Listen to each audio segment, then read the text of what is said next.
Sifat minimalis itu dia bekerja asal apa adanya saja. Jadi dia hanya bekerja sesuai dengan job description yang dia miliki. Nah ini kayaknya tidak terjadi di Indonesia saja. Kebetulan saya pergi tahun 87 setelah selesai dari bekerja di perusahaan minyak di Total Indonesia, saya bekerja di Belanda, di perusahaan kimia di Belanda. Nah, di Eropa itu sifat-sifat seperti itu sudah mulai kelihatan, apalagi di sana itu dunia kerjanya dilindungi oleh serikat buruh yang begitu kuat.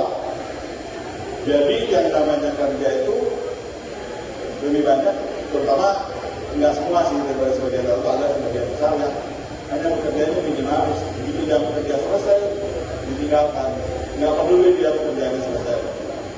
Jadi ada saya lihat fenomena seperti itu juga terjadi bukan hanya di Indonesia. Kemudian yang kedua masih perilaku eksklusif. Eksklusif ini dia membatasi diri, hanya minimal yang dia suka teman-temannya yang ini sesuai dengan tujuannya apa? Dia tidak melakukan informasi yang cukup untuk mengembangkan potensi yang ada. Kemudian yang ketiga adalah sifat anti-kritik. Nah ini sama sekali yang harus dihindari, sifat anti-kritik. Kritik itu adalah sesuatu, kalau di dalam farmasi itu obat, jadi kritiknya adalah obat untuk memperbaiki. Kalau dalam diri kita berarti ada sesuatu yang kurang pas dalam diri kita. Jadi kita jangan sampai anti-kritik sehingga kita bisa mendapatkan potensi yang maksimum dalam diri kita. Berikutnya adalah reaktif. Reaktif ini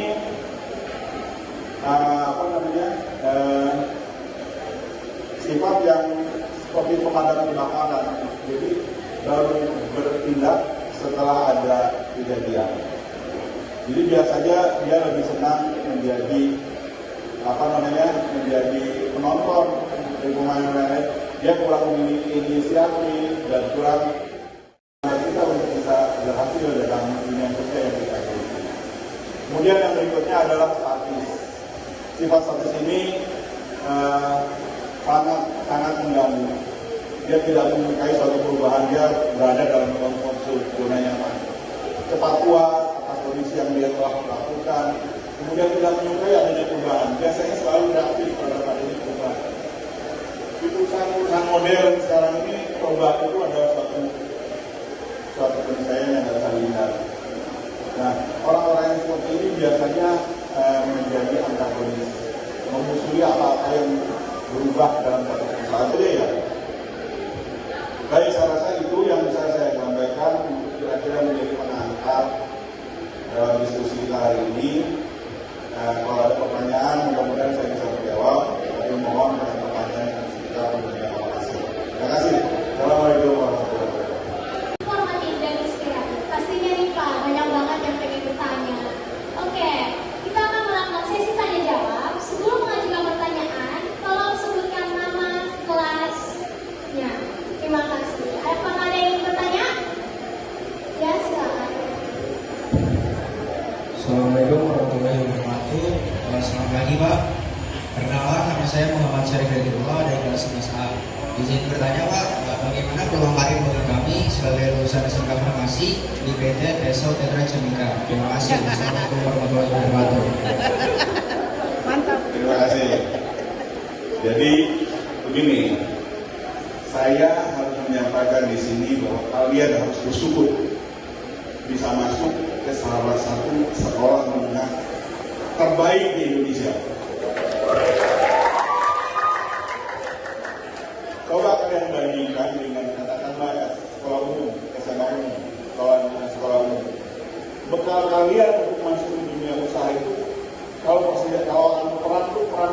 persenjataannya lebih banyak daripada yang dari sekolah itu. Waktu zaman saya sekolah dulu, laboratoriumnya ada laboratorium farmasi, ada laboratorium kimia, ada laboratorium fisika, ada kimia fisika.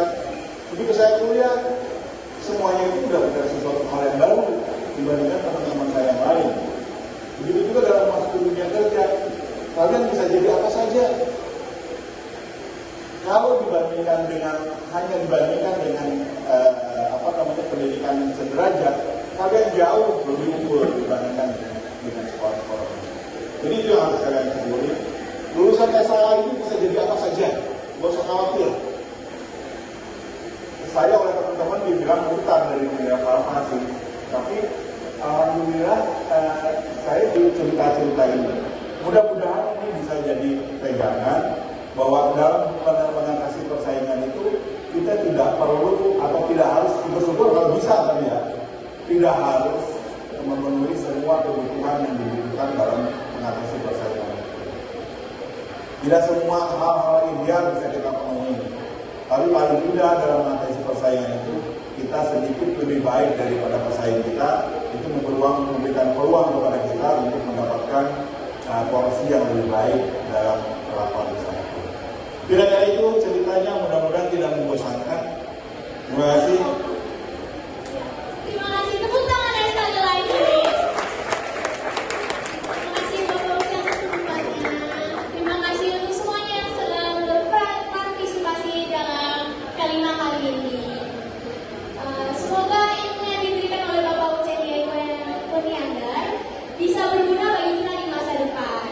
Baik, sebelum saya akhiri, saya akan menyampaikan kesimpulan dari perbincangan saya dengan Bapak Uceni, yaitu akhirnya kita mengetahui bahwa seseorang dengan jurusan farmasi tidak hanya berfokus dengan obat-obatan, tetapi bisa saja masuk ke bidang wirausaha seperti Bapak Uceni Kurniandar. Dengan jiwa tanggung jawab dan disiplin beliau menjadikan Bapak Uce sebagai orang yang sukses. Ini patut kita tiru dan praktekkan di keseharian agar kita bisa juga menjadi seorang yang sukses dan